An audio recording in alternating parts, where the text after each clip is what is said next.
Coach Brian here with Northwest Elite Spirit, and this is my take on temper your spirit.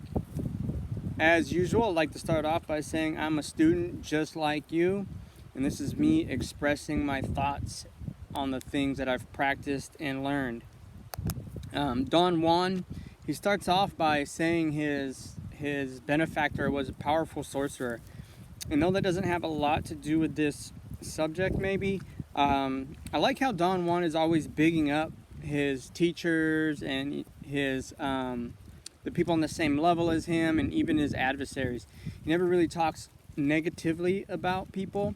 It's always mostly matter of fact, but also with some he always gives people props. And he starts by saying his benefactor was a powerful sorcerer and his will was by far his greatest accomplishment, but he didn't see. And I think, willpower is great, but if we can go on beyond willpower and see clearly, we can direct our vision or our will more precisely. And I think that's what Don Juan is getting at. Maybe his benefactor had a blind spot that didn't allow him to go further.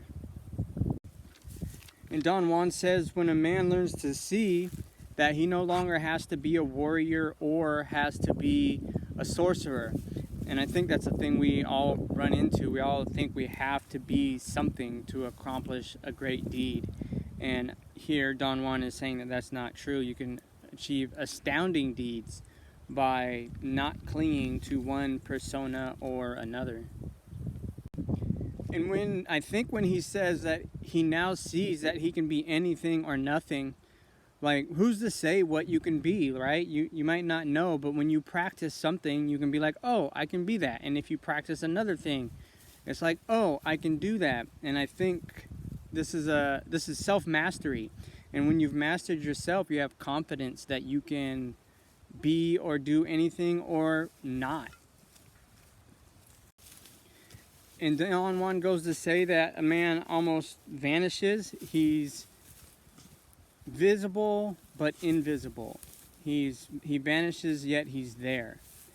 And I think what that means is that, I don't know what that means. Let me think about it for a second. So Don Juan says that when a man can see, he vanishes, yet he was there, so to say. And I think what that means is when you're in a situation and you can see clearly, while everyone around you is or everything around you is being manipulated by the situation, you remain untouched. You're still there in the situation alongside them, and yet you have a higher degree of control or awareness over what's going on. And I got some practice in this today, remaining aware yet untouched. Though I was untouched for a minute, or I was touched for a minute, I had to pull myself out of it. When I arrived to the place I was helping today, there were two people that were in a pretty big argument. And at first, I was kind of invested, listening, that sort of thing. Or, just having the different reactions you have to listen to people argue. And then I just removed myself. I actually started thinking about these lessons and decided to be untouched. And Don Juan also talks about how a man who sees is no different from the people around him. He just controls his folly. So another thing that I had going on during that argument was I recognized that argument. I'd been in that argument 1,000 times in my life. And so I'm not removed in that way. I'm in the midst of the folly, and then me at first lending an ear to it was my personal folly, and then I controlled that and I pulled out of that, and I went on to have a really great day of getting things done. And I think eventually too that pulled them up out of their folly, and they got a lot more done than they would have if they would have kept it up. And like I said, meeting them in the midst of their folly is what I was doing. I was there, we were working together, they were having a thing. I met them there while detached. I went off to a different part of the yard and just kept working, getting things done until things chilled out. And Carlos, very hyperbolically as usual, pronounced that the thought of detachment to everything would give him chills. And I got to comment on that a little bit, because I myself in the world, when I detach myself from things like at the job today, it makes everybody around me better for it. So I don't know what the fear is, like detaching yourself from those sorts of situations and getting things done no matter what, because you're going to put out an energy that can be built on by other people from there. And again, a lot of people claim to like detachment or like a total change in thought is something they could never do.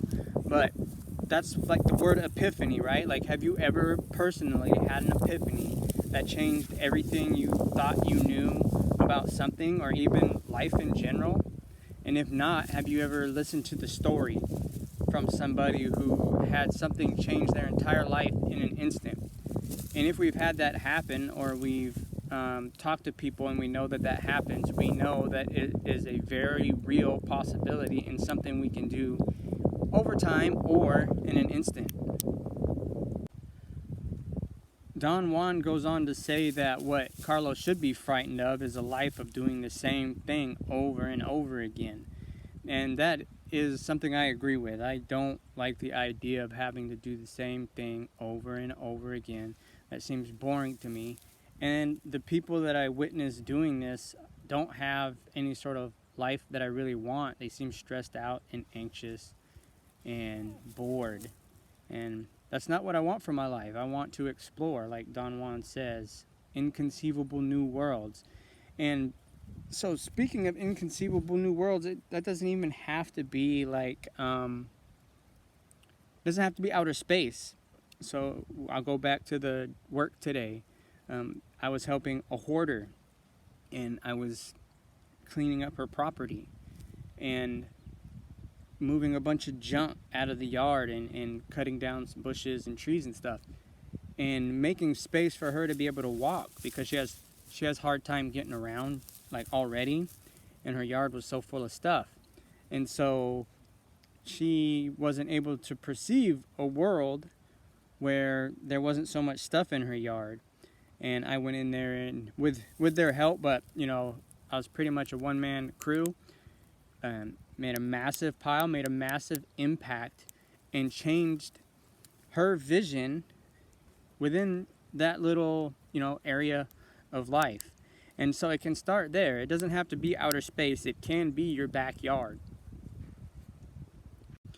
And you have to temper your spirit, because dying to those old things is hard, and it can be a fight.